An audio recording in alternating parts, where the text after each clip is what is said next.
कलवरी के पास खड़ा हो, खून की धारा देखता जा, तेरे पापों का यही दाम दिया है मसीह यीशु ने।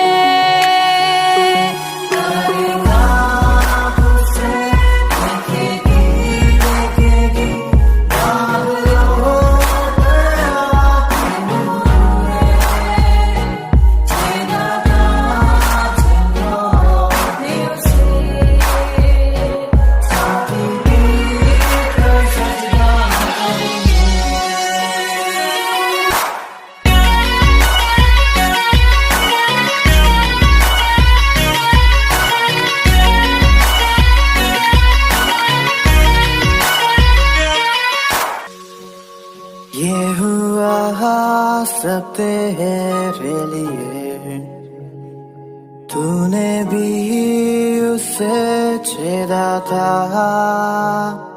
फिर भी प्यार से वो बोला था, जाता क्यों नहीं तू उसके पास, फिर भी प्यार से वो बोला था, जाता क्यों नहीं तू उसके पास।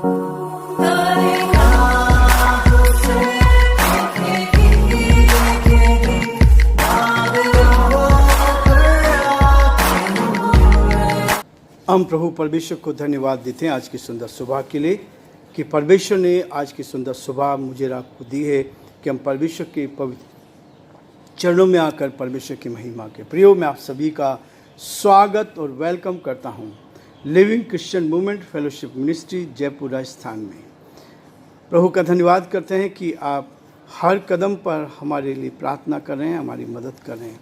पिछले दिनों जैसे कि आप लोगों को मालूम था कि मैं कुछ बीमार रहा, परमेश्वर का धन्यवाद करता हूं कि प्रभु ने चंगाई दी। परमेश्वर का धन्यवाद करते हैं कि जो हाथ में शोल्डर में पेन था वो अब ठीक है। परमेश्वर का धन्यवाद करते हैं कि परमेश्वर एक एक दिन हमारी अगुवाई करता है, हमें समझाते हैं। जब तुम नाना प्रकार की परीक्षाओं में पढ़ो तो उसको बड़े आनंद की बात समझो। ये पद मुझे बार बार याद आता है। परमेश्वर का वचन हर कदम पर जब हम आगे बढ़ते हैं तो परमेश्वर इस वचन के द्वारा हमें तसल्ली देता है, हिम्मत देता है, ताकत देता है ताकि हम उसकी महिमा करते चले जाएं और जो प्रभु की इच्छा है उसको अपने जीवन में पूरा करें। प्रियो, परमेश्वर चाहता है कि धीरज का फल मीठा होता है, धीरज का फल मीठा होता है। परमेश्वर मुझे और आपको हर कदम पर मीठा फल देना चाहता है ताकि हम उस मीठे फल को लेकर परमेश्वर पिता की महिमा निरंतर करते चले जाएं। और जब आप निरंतर करेंगे तो परमेश्वर आपको उत्तम वरदानों से भर देगा, उत्तम आशीष से भर देगा ताकि आप जीवन की उत्तम से उत्तम आशीष को अपने जीवन में लेकर आगे बढ़ते चले जाएं।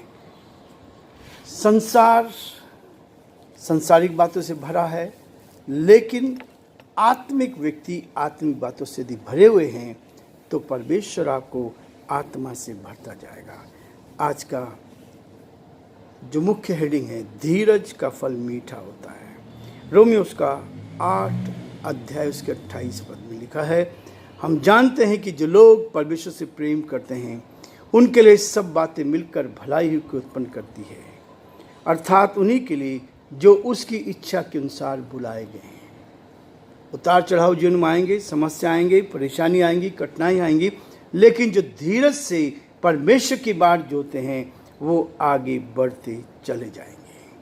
इसलिए प्रियो, परमेश्वर का वचन कहता है यदि यीशु तुरंत जाकर लाजर से मिलता तो चंगाई का आशय कम होता, किंतु उसके विलंब करने में परिवार ने एक बड़ा आशय कम देखा। जब यीशु मसीह को पता लगा कि उसका मित्र लाजर बीमार है तो वो अपने स्थान पर रुक गया। लाजर तो चंगा होता लेकिन उसके परिवार का विश्वास मजबूत नहीं होता। इसलिए जो विलंब होता है विलंब होता है तो तब एक बड़ा आश्चर्यक्रम देखते हैं। पुनरुत्थान परमेश्वर की सामर्थ्य को, ईश्वरीय विलंब का अर्थ निषेध करता है। विलंब होना ये हमारे लिए फायदेमंद है, इसलिए कहता है उनका अभिप्राय है हमें और परिस्थितियों को ऐसा विकसित करना है कि हम उसके मार्गों को बेहतर समझ सकें, परमेश्वर के मार्गों को और अधिक बेहतर समझ पाएं। इसलिए प्रियो, परमेश्वर का वचन है जो मुझे और आपको प्रेरित करता है ताकि हम उसकी महिमा करते जाएं। प्रियो, जैसा आपको मालूम है कि हम लोग पहला थिस्सलुनीके उसका 5 अध्याय का अध्ययन कर रहे हैं और प्रभु एक एक दिन हमें आगे लेता है ताकि आप और मैं आगे बढ़कर परमेश्वर की महिमा कर सकें। 15 पद से मैं आपके सामने पढ़ूंगा। सावधान, कोई किसी से बुराई के बदले बुराई ना करे, पर सदा भलाई करने पर तत्पर रहे। आपस में और सबसे भी भलाई की चेष्टा करो, सदा आनंदित रहो, निरंतर प्रार्थना में लगे रहो, हर बात में धन्यवाद करो, क्योंकि तुम्हारे लिए मसीह यीशु में परमेश्वर की यही इच्छा है। तुम्हारे लिए मसीह यीशु में परमेश्वर की यही इच्छा है कि हम हमेशा धन्यवाद करते हैं। तकलीफ आती है तब धन्यवाद करें, आनंदित रहते हैं तब धन्यवाद करें, परेशानी रहती तब भी धन्यवाद करें। और इसलिए परमेश्वर चाहता है हर परिस्थिति में हम धीरज से उसकी बाट जोते रहें, और इसलिए धीरज का फल मीठा होता है।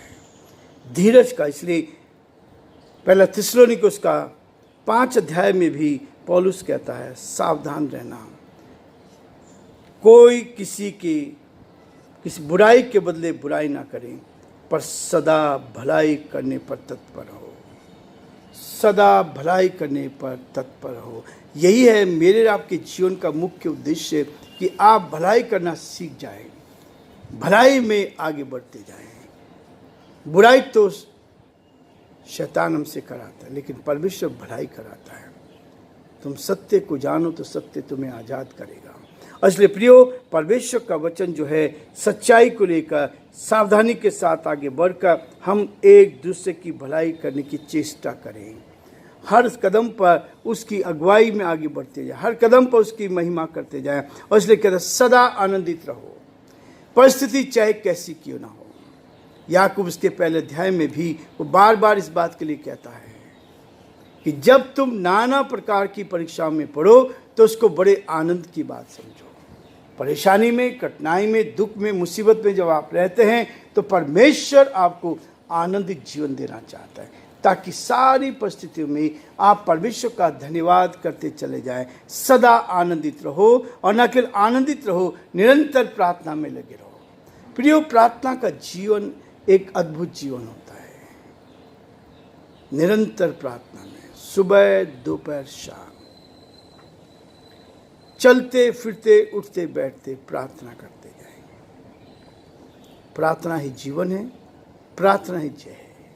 प्रार्थना हमें आगे बढ़ाता है ताकि हम प्रभु की महिमा करते रहें। और कहता है हर बात में धन्यवाद करो। जीवन की हर परिस्थिति में आपको और मुझे धन्यवाद करना चाहिए। यदि आप धन्यवाद करेंगे तो पता क्या होता है, मैं बार बार यहाँ से आप लोगों को प्रोत्साहन करता हूँ कि शैतान यदि हारता है तो धन्यवाद से हारता है।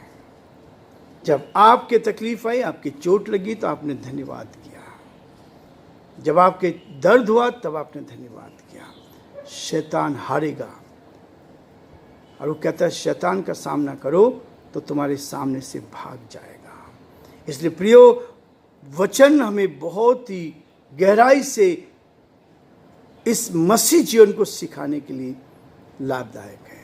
और सदा वो कहता है कि हर बात में धन्यवाद करो, क्योंकि तुम्हारे लिए मसीह यीशु में परमेश्वर की यही इच्छा है। परमेश्वर की इच्छा यही है, आत्माओं को ना बुझाओ। आत्मा को हम बुझा देते हैं, आत्मा को ना बुझाओ। हम कई बार आत्मा को बुझा देते हैं। परमेश्वर का वचन कुछ कहता है, हम कुछ और करते हैं। इसलिए परमेश्वर कहता है धीरज से, जब समस्या आती है, परेशानी आती है, कठिनाई आती है, तो हम निराश हो जाते हैं, हताश हो जाते हैं, और निराश होकर हम एक दूसरे के ऊपर अलग अलग बातें करने लगते हैं। इसलिए प्रियो, परमेश्वर का वचन कहता है कि हम अपने जीवन में बाइबल का धीरज इस धारणा पर अविलंब नहीं है कि सब कुछ नियंत्रण में है, सब कुछ नियंत्रण में है। जब आप इस बात को देखते हैं धीरज का, और वो इस बात को नहीं कहता है सब कुछ नियंत्रण से बाहर है, परंतु कहता है वह धीरज विश्वास पर आधारित है। आपका धीरज, मेरा धीरज आपके विश्वास पर आधारित है। परमेश्वर ने आपको विश्वास दिया है, उस पर आधारित है कि सब कुछ परमेश्वर के नियंत्रण में है, सब कुछ परमेश्वर के कंट्रोल में है।